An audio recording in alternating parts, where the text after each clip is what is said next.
Good afternoon, everyone.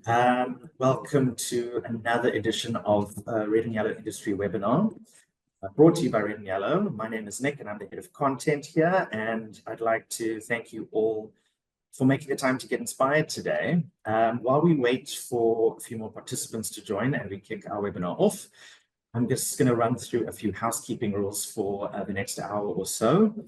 As I mentioned, we've got a really exciting session lined up for you today. If you do have any questions throughout the presentation, please drop them in the Q&A section, which you'll find at the bottom of your Zoom screen.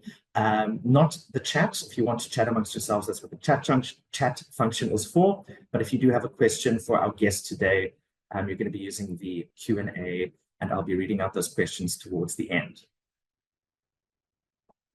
Okay, we've got a lot of participants joining us, so I'm going to get straight into it. Today, we are thrilled to be joined by someone who truly embodies the spirit of the intersection between commercial logic and creative magic.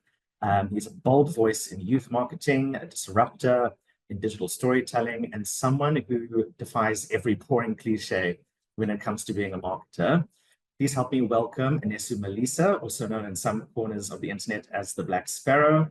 Anesu is already flying high as Samsung Africa's head of Gen Z marketing, crafting influencer campaigns, immersive events, digital experiences, and brand partnerships that don't just reach young audiences, but also speak their language. At his core, Anesu is a passionate storyteller with a mission to help brands build authentic, meaningful connections with the next generation. So I hope everybody is ready for some insights and inspiration over the next hour, and I'm going to hand over to Anesu. Over to you.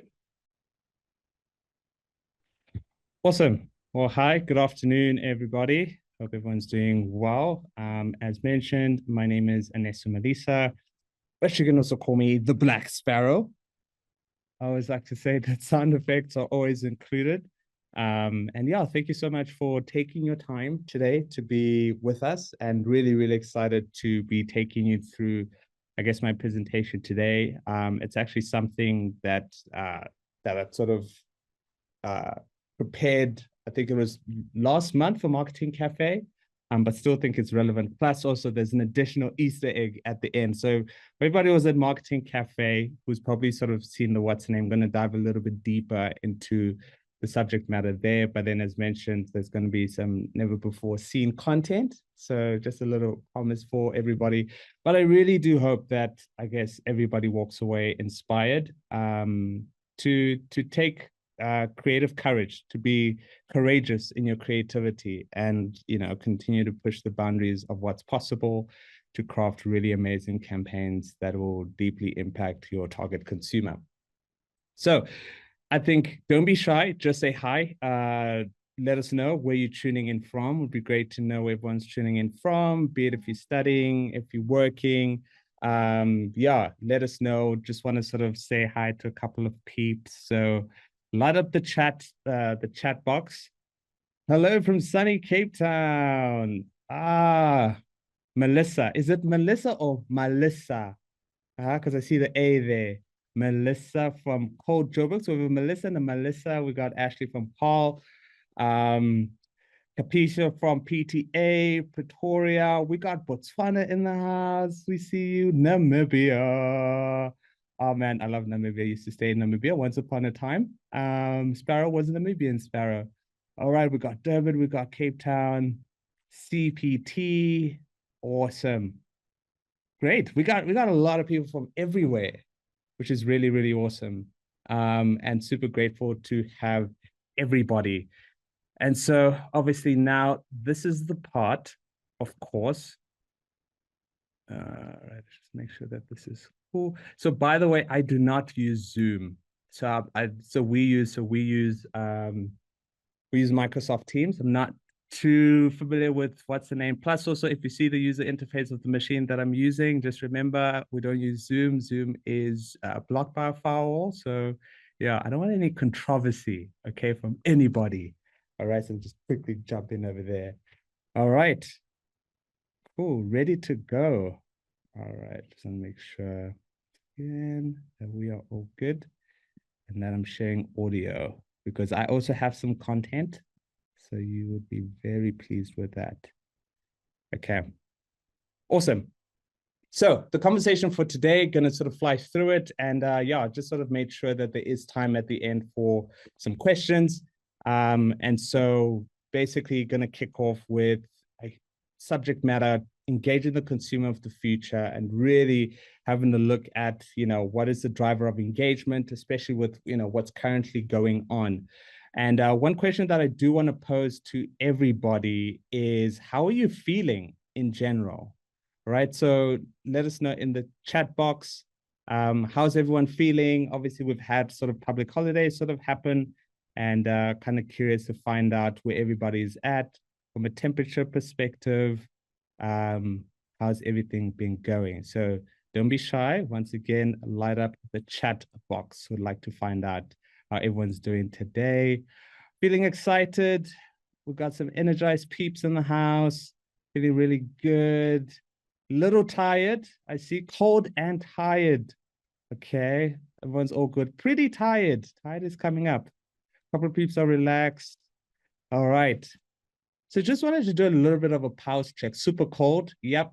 Winter always keeps surprising us. Yeah, it's as if it doesn't happen every year, but every year it's still a surprise.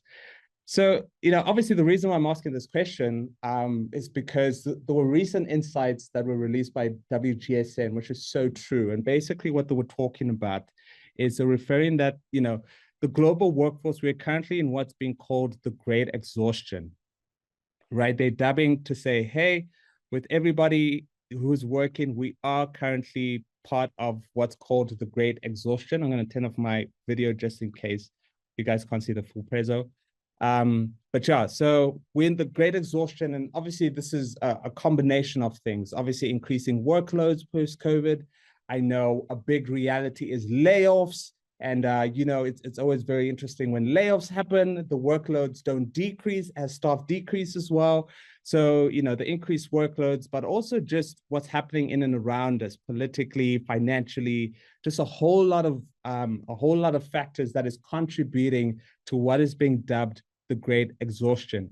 Interesting stats, 48% of people under 30 felt drained. This is in South Africa specifically.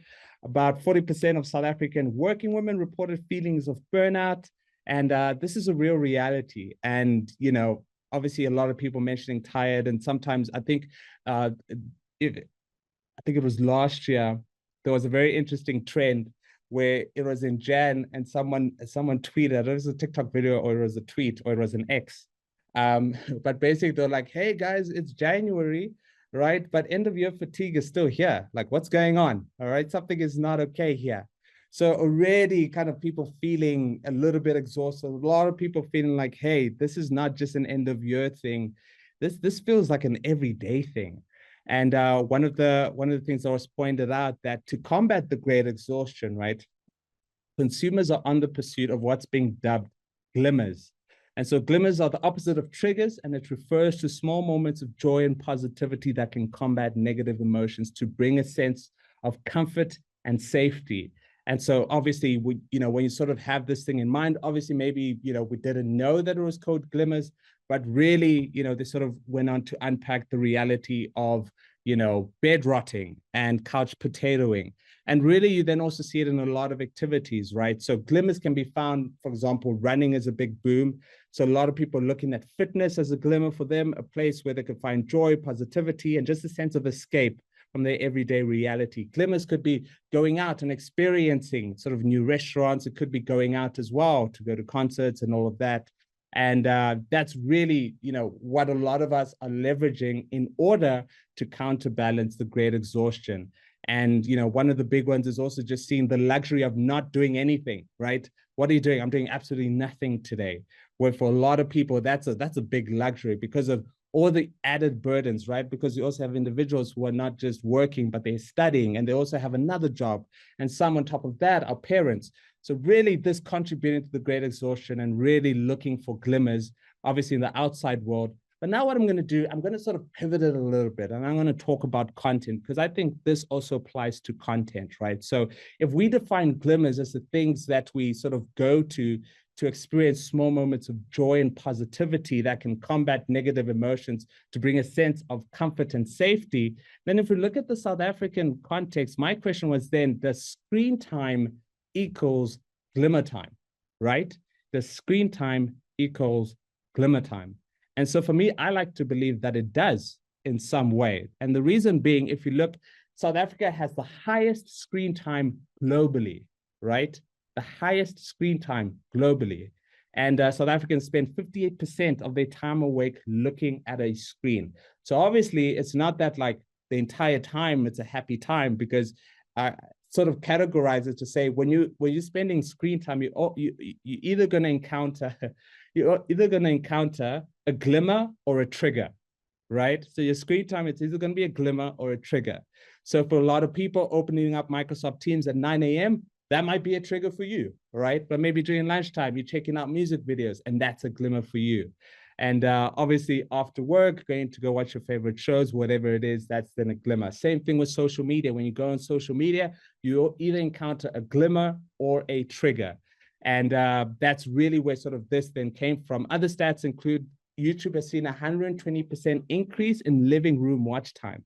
So even from the sources of glimmers and the places where people are consuming content, YouTube really rising to be sort of one of the #1 destinations for that. And we're going to dive a little bit deeper into that in my little Easter egg.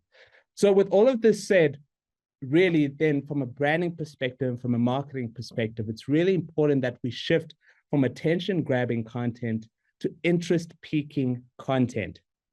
And the reason I say that is that consumers are more likely to engage with content that facilitates moments of joy, positivity, and escape.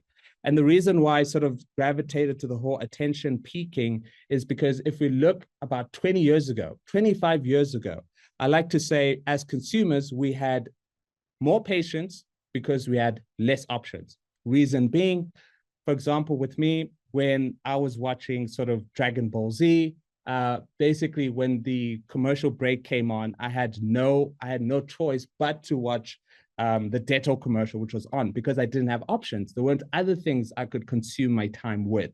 So I had a whole lot more patience with whatever ads that would play on television, right? But now we fast forward, obviously the invention of social media and all of these different platforms and things that's trying to draw our attention. Now what we have more patience, and we have more options and less patience. And now, obviously, we now have a generation, not just Gen Z, but all consumers, because obviously you have to really look at how does technology impact behavior. So because of all of these introductions of all of these different sources of content, all of these things that are vying for our attention, consumers are now less patient with the things that do not pique their interest. And so if they come across an ad and they're like, I don't know what this is interrupting my glimmer time, they'll swipe up, right? And I think that's why, for example, you look at a platform like TikTok, and even if you want to advertise on TikTok, best practice is you have to create TikTok native content, right? Because you don't want to disrupt people's glimmer time. Because if you're going to disrupt their glimmer time, then unfortunately, they're not going to pay much attention to you. Because usually it's always about attention span, and you have to sort of hook them in 5 seconds. And yes, that sort of in part is true, but really ultimately beneath the surface, it's all about how do we pique attention. And so going back to the whole glimmer, these are just some examples of content that would be considered glimmers, a sense of escape, that sort of evoke a sense of escape and, sort of facilitate moments of joy. Come with me and you'll be in a world of pure imagination. Reach out, touch what was once just in your imagination. And so that was...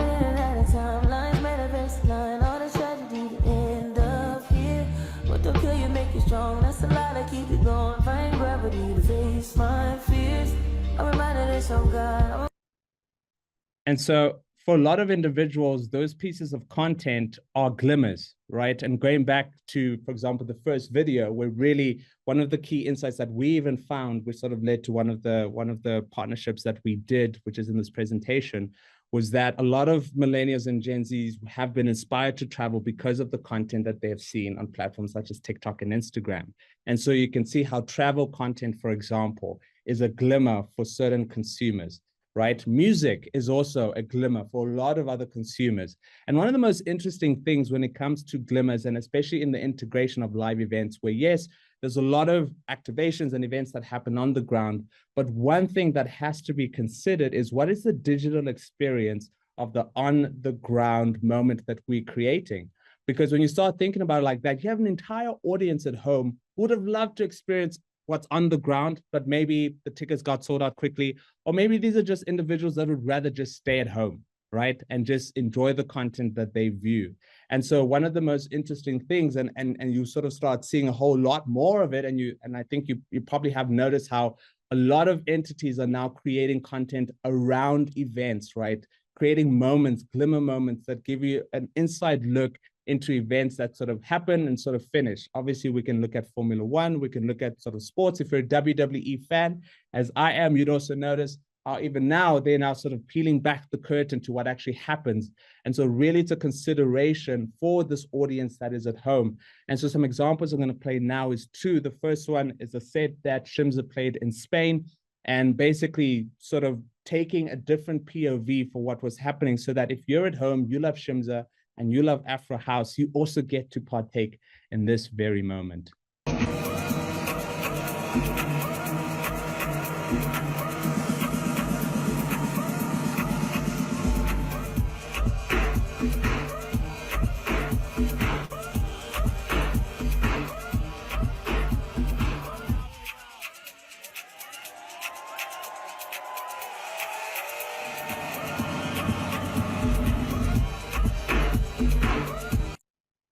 And so a lot of this actually makes sense. I don't know if I was covering it, sorry. But a lot of this also makes sense because remember, our brains cannot tell the difference between whether we're there or not. So that's why looking at glimmer time, when you're watching these pieces of content, that's why it does bring a sense of joy, it does bring a sense of escape. And that's why, as mentioned, it's so important to also look at, for example, how can you create glimmer moments from events and activations that take place on the ground to a broader and wider audience, sort of increasing your community and people that love what it is that you're doing. Another example here was a charity game that was sort of hosted in London. And basically it was two teams made up of YouTubers. And basically this was a specific moment that took place on the specific day. And the most interesting thing regarding this specific event, and I don't have the actual video here, but Adidas actually posted a clip from the event itself. And that post generated the most views. I think it had like 13 million views in 24 hours on their TikTok. And it had the most views Adidas had gotten in the past 6 months. Once again, kind of going back to showing that, yes, there's a digital community that's looking and hungry for content that they could find glimmers in. And so, yes, it's easy to think that consumers are bombarded with so much pieces of content, but remember, it is the brains that sort of allow them to filter through really quickly. So that's why in the first 3-4 seconds, if it doesn't pique interest, they'll filter through. So there really is a growing hunger for content where consumers can escape to and enjoy. And this particular moment, if you're a Cristiano Ronaldo fan, trust me, this moment is about to be a glimmer for you too.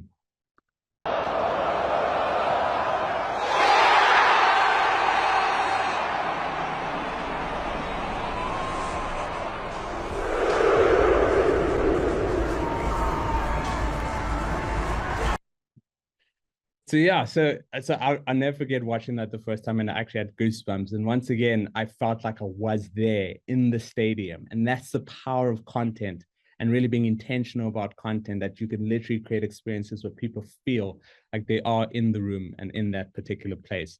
So kind of going back to what I was sort of mentioning, you know, at the end of the day, right, in trying to figure out what it is that you want to do, I believe that self-awareness is an aspect of authenticity.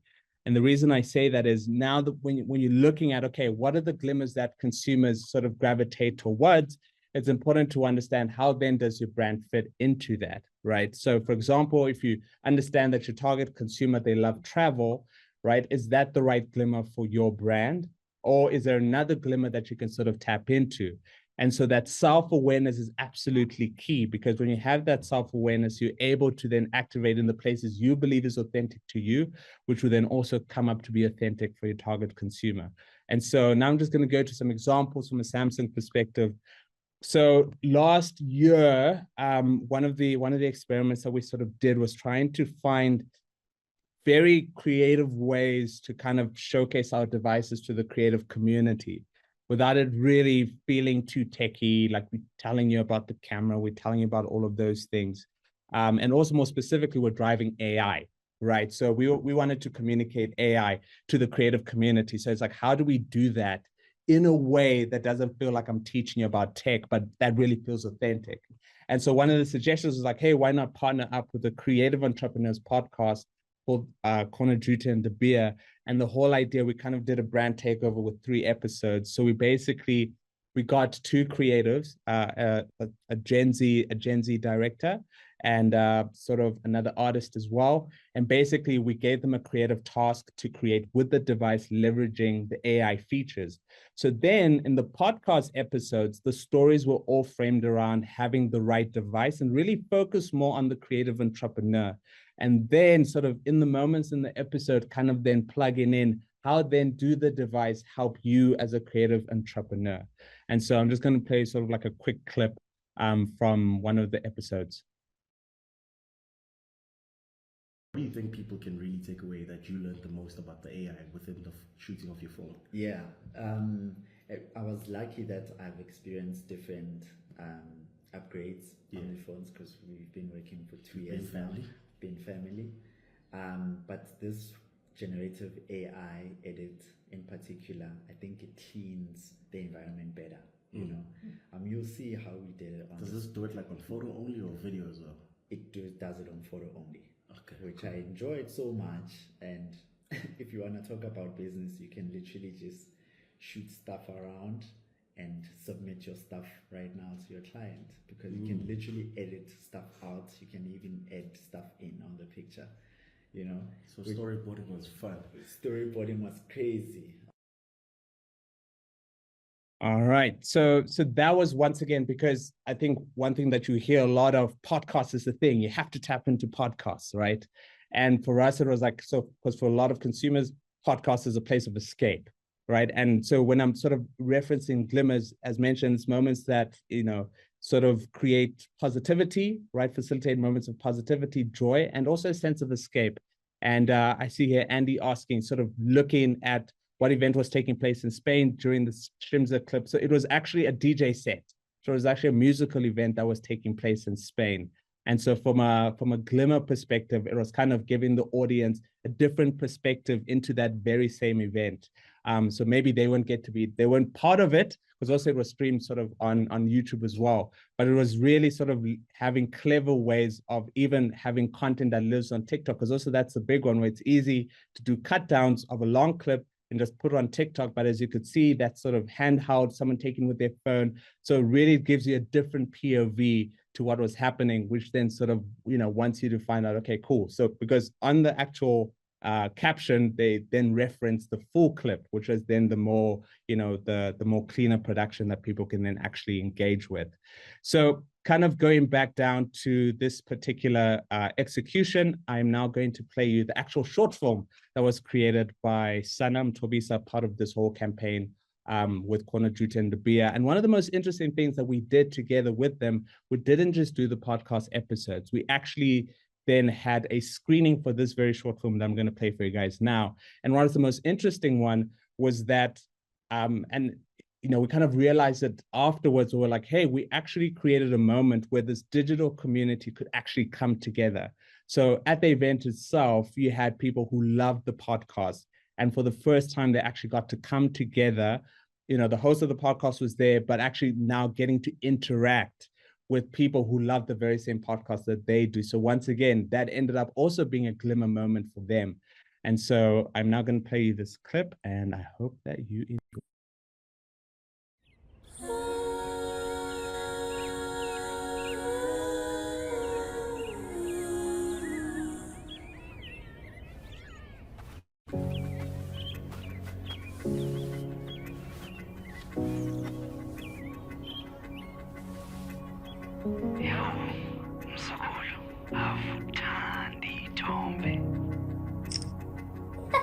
Uyisusa kanjani le picture bila? Just pop your pen out, go here, then go to Object Eraser and press whatever you'd like to remove.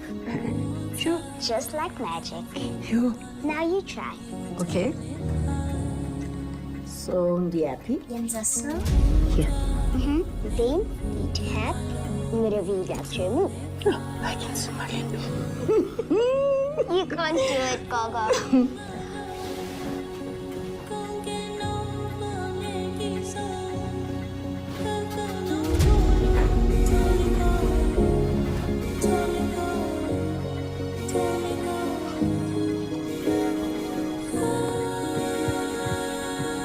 Gaga, why's my phone low? I charged it last night. Okay, bye.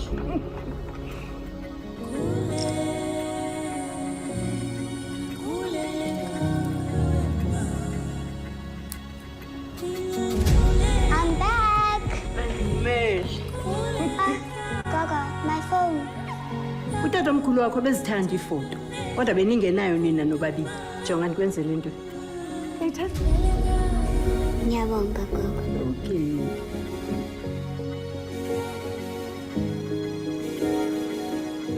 Okay, shishi, okay, do.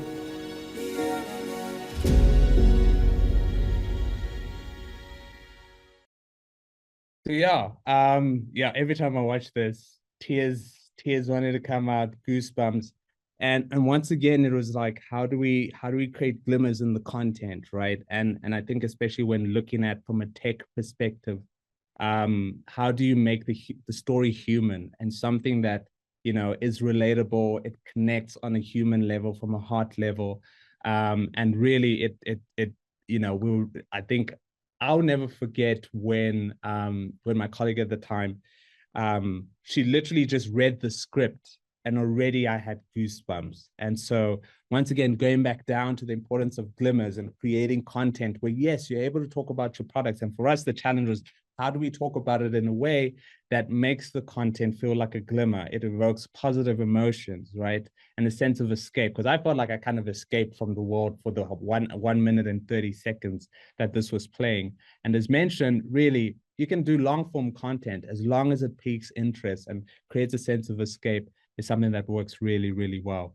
And so moving on, as mentioned, consumers are more likely to engage with content that facilitates moments of joy, positivity, and escape. But also we realize they also engage with content that points them to those glimmer moments. And going back down to what we were speaking about earlier around travel specifically. And so, you know, the leading insight was, okay, cool. A lot of people are inspired by travel content and travel in itself as a story is sort of like a compelling thing. And it's a glimmer, right? Being able to travel, it's a literal glimmer. I get to escape from my everyday reality. So it's a literal, you know, glimmer and physical glimmer. So anyway, for us, it was like, okay, cool. How do we take this insight? People love travel. And what we then ended up doing is we then partnered up with Kentucky Travel. And we're like, okay, cool.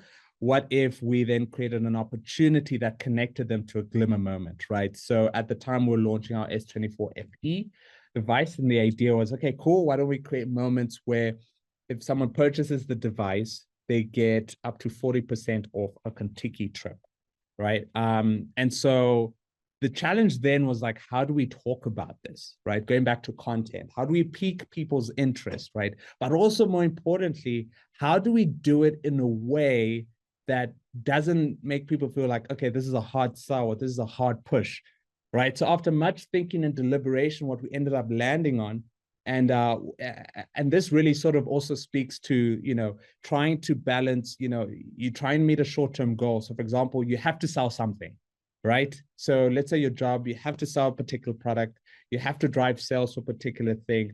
Does that mean you neglect the storytelling, you neglect the glimmer type content and just go to hard promotion or hard selling? And so the challenge for us is like, how can we actually create a story that makes this promotion engaging, right? So instead of buy this phone and get 40% off a Kentucky travel or Kentucky trip right now, what we ended up doing, and one of the big trends at the time was girl math, So we're like, hey, why don't we just hop onto this conversation? People are already having conversations around girl math. And so why don't we actually hop onto that? And what we do is basically the script is, instead of get a phone 40% off, it was like, hey, why don't we explain it to say, hey, buying the phone for the trip makes sense. It's girl math. It's like you're getting a free phone and you get to travel. Now you have a phone that you can take cute pictures with. And so that's kind of what we landed on. And just going to play an example from one of our influencers. And she was the top performing influencer. And what we actually did was we then had the top performing, two of the top performing ones actually then go on a Kentucky trip. So she went to Thailand. But yeah, I'm going to stop talking. I'm just going to play her incredible content. Girl, I'm literally in the car now. If my boyfriend heard what I was about to say, he would literally lock in. Please, girla, hear me out. Okay, so you know how I've been doing like that 25 at 25 thing? One of the things that I wanted to do was obviously travel a whole lot more. So if I get this phone, right? I have the Samsung Galaxy S24 FE. If I can get up to 40% off, hear me out, lock in. If I can get up to 40% off of my Kentucky trip just by getting the phone, not only do I have a phone to take cute pictures with, but I also have 40% off in my pocket. Basically, Kentucky gave that to me for free. They basically said, girl, stop, we love you, and like, here's the money that you were supposed to pay, but like now you can use it for like travel expense and you can buy like cute things. But it makes sense if you divide 4 by girl squared. But girl, you get it. You get it. You get it? Do you get it? I think we get it. But if we look at the comments section, a lot of people got it. And I think one of the big things that we loved about this particular campaign and the metric that we actually sort of introduced with this specific campaign was all around this concept of quality of engagement. So yes, you have your typical influencer engagement rates and all of that. But for us, what is important, because once again, we're trying to tell you about a device. We're trying to get you to be invested in the story of the device and purchasing the device. And so in order to sort of measure who's the top performing influencer, because yes, it's easy to say, okay, the engagement rate, because her engagement rate was like 23%. And so instead of just doing engagement rate, we're like, okay, what's the quality of engagement? And for us, quality is based on, are people talking about the thing she's trying to spark the conversation about? It's like here it was about, are people talking about the girl math? Okay, I get it, which means they were invested in the conversation. Because oftentimes what we see is, yes, we can say, oh, this person had a high engagement rate. But then if you go into the comments section, the comments are filled with flame emojis and like, you know, laughing, crying faces, or maybe, oh, get that back, girl. But it's really got nothing to do with what the story that we're trying to land. And so that's what we also then found, that yes, you can actually create a story out of a promotion, right? You can really find what is a relatable thing. Obviously, it takes a whole lot more work, and that's where it then comes down to sort of the creative team, right? And the people that you collaborate with and work with. And that's why I love working with influencers, because, and especially if you give them room and you say, hey, this is what we're trying to do. What ideas do you have? You know, they would really come back with some incredible ideas, with some incredible content. And really, that's what we found, what really ended up working for this particular campaign. And with all of the, because now, and the great part was, you know, her followers were part of her entire trip and her journey, even when she created the content when she went to Thailand. We would like to sort of open up from a Q&A perspective, but yeah, Nick, I don't know if you have any questions, but yeah, that's been me. Thank you. Anesu, thanks so much. We're going to get to as many questions as we can in the next 15 minutes or so. My apologies in advance if we don't get to your question. I'm going to start reading out sort of the most the relevant ones. So Ingrid is asking, how would you provide a glimmer for a serious brand that's not so escapist, leisure or sport orientated, for example, education?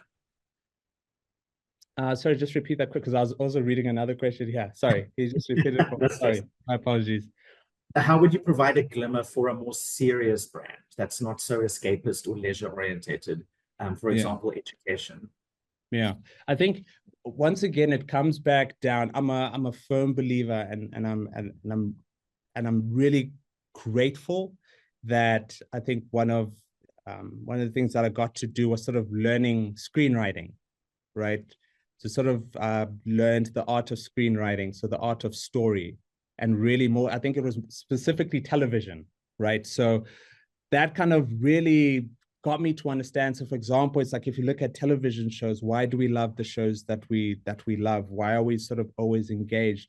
And that always then ingrained in me that the power of story, where it's like, you know, if we can come back down to sort of a human truth, you know, and a lot of people always say that, and tell that story, right? From an education perspective, there's a human story that's there that connects with people. And I think oftentimes, and someone even said, for example, what is the most shocking discovery you made about Gen Z, for example? It's like, you know, oftentimes it's sort of said, okay, try be cool, right? It's oftentimes when Gen Z comes up, the question is always about, you know, try be cool, right? So how can you position yourself sort of as a cool brand? But really, I think it's relevancy and coolness are two different things, right? You can be relevant and not really be perceived as cool, but there's a certain level of respect that's there because you are able to get them to understand that you know them, you understand them. I know your needs. I know what you're going through. And that's the power of story, right? And so it's always important to going down to the story. And I think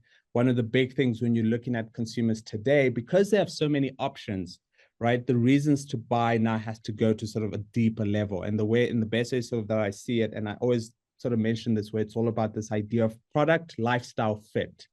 Does your product fit into my lifestyle? How will I know that it fits into my lifestyle? Does the messaging and communication, is it a reflection of my reality?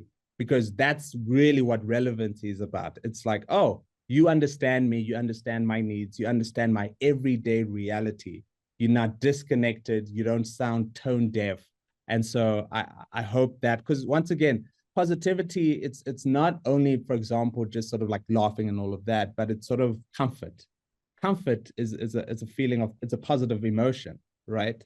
And so it's also now looking at it like that, where, you know, you don't always have to be serious all the time, but you can also tell stories that, you know, touch the deepest parts of your consumers' hearts, but, you know, they don't have to laugh, but still feel like that was a glimmer. So for example, the short film, no one, like, I didn't really, yeah, there were little like comical moments between the granddaughter and the grandmother, but really the tone of it, you know, it was pretty, it's, you know, almost like leaned towards the more serious side of things. But yet it was still a glimmer, because afterwards, like, it evoked those positive emotions. And so I don't know, and I hope that that sort of answered your question. Cool. I think that might also answer another question from Anonymous. So I'm going to move on to a question from Eloise, who says, hi, Anesu. I would like your views on the best approach to tailor content to engage with a younger consumer while maintaining momentum with our main target audience, who are aged 45 plus, without having completely polarizing content. Yeah, that's it's a good one.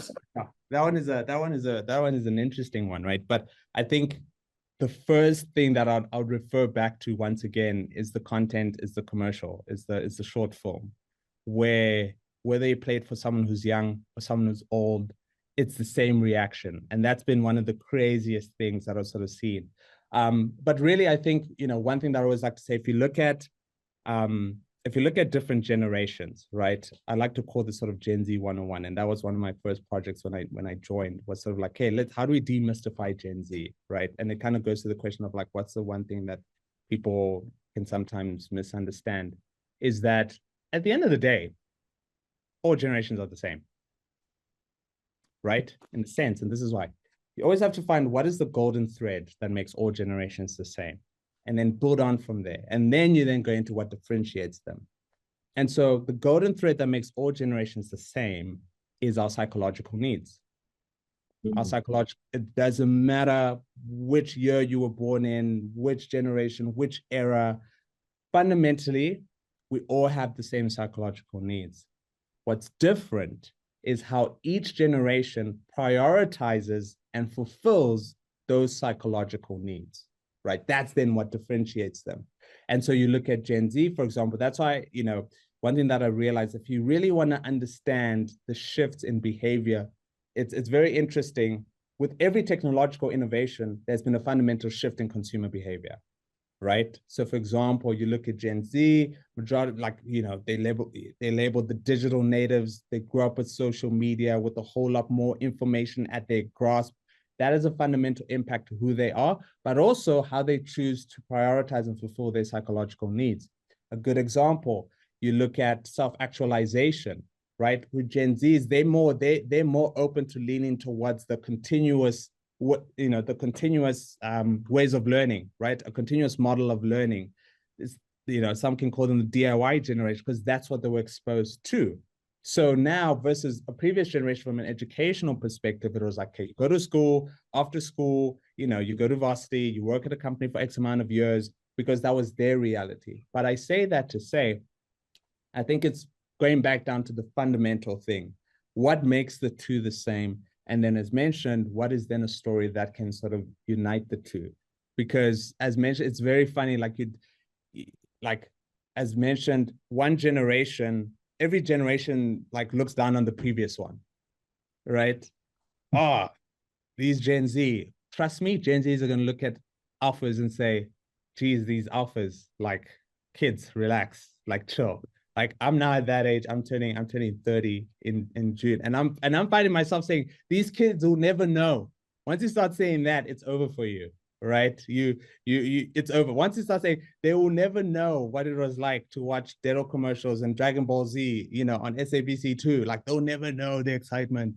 Anyway, but I hope that helps, where it's really looking at, what are those things that make them the same, and then finding the stories that kind of link the two, because there are a lot of stories. And as mentioned, sometimes, you can, if the priority is coolness, yes, then it's going to be that separation. But if it's relevancy is all about letting the consumer know that I understand you, I know your reality, I know what you're going through.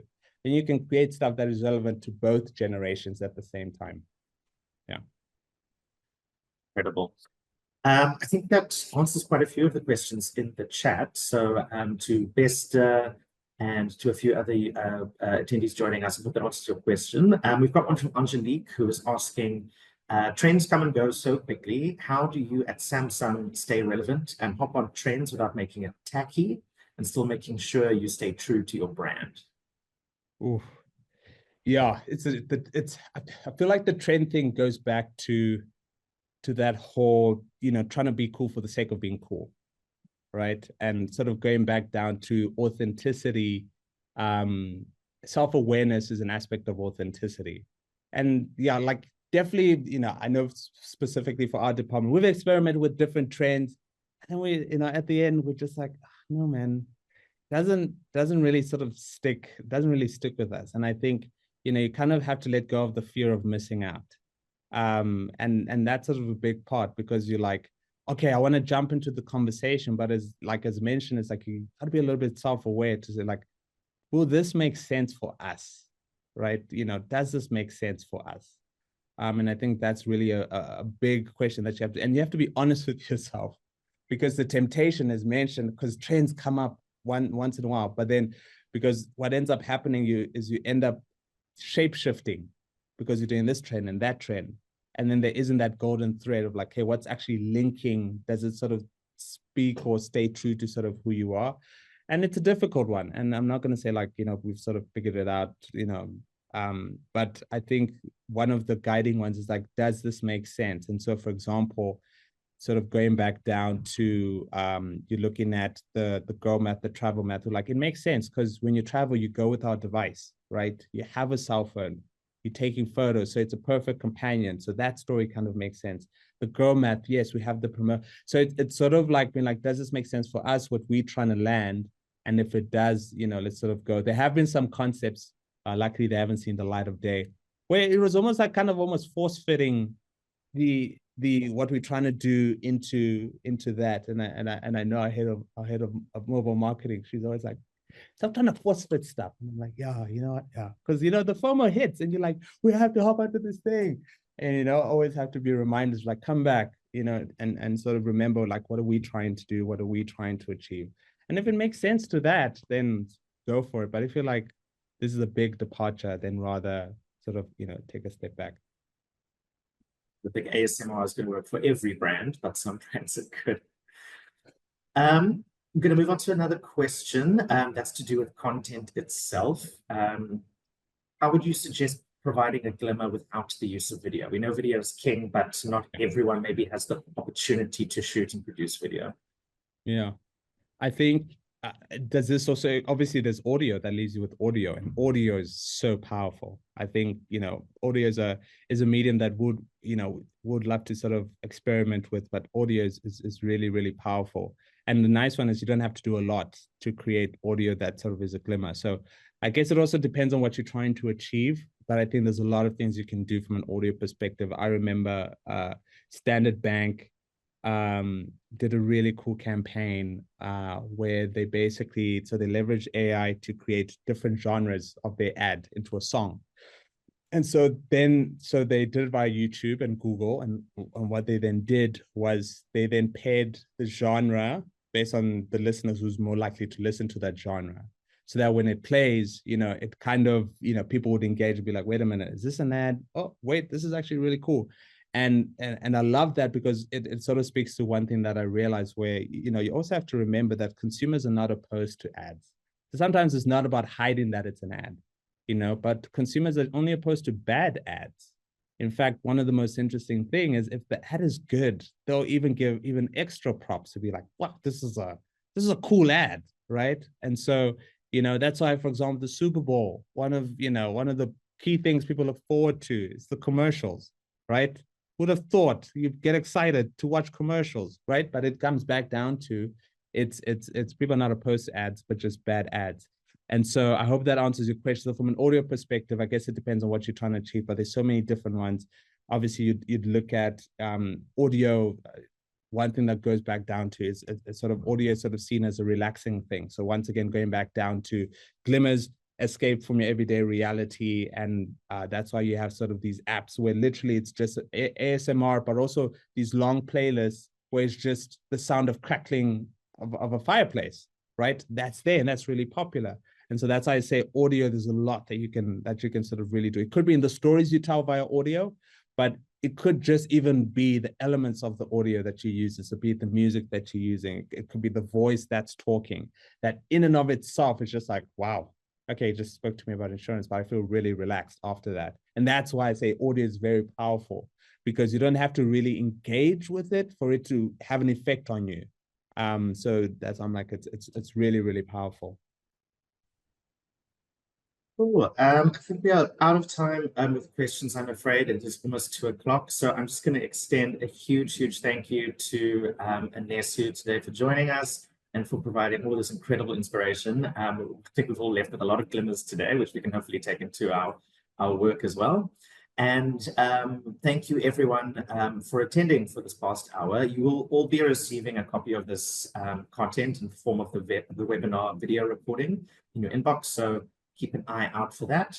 And if anyone's interested in looking at any courses that Red and Yellow provides in content, in digital marketing, head to redandyellow.co.za, have a look around and see if anything there gives you a glimmer.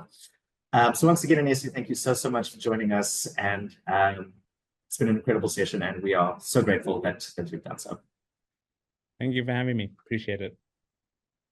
Cool. Thanks, everyone.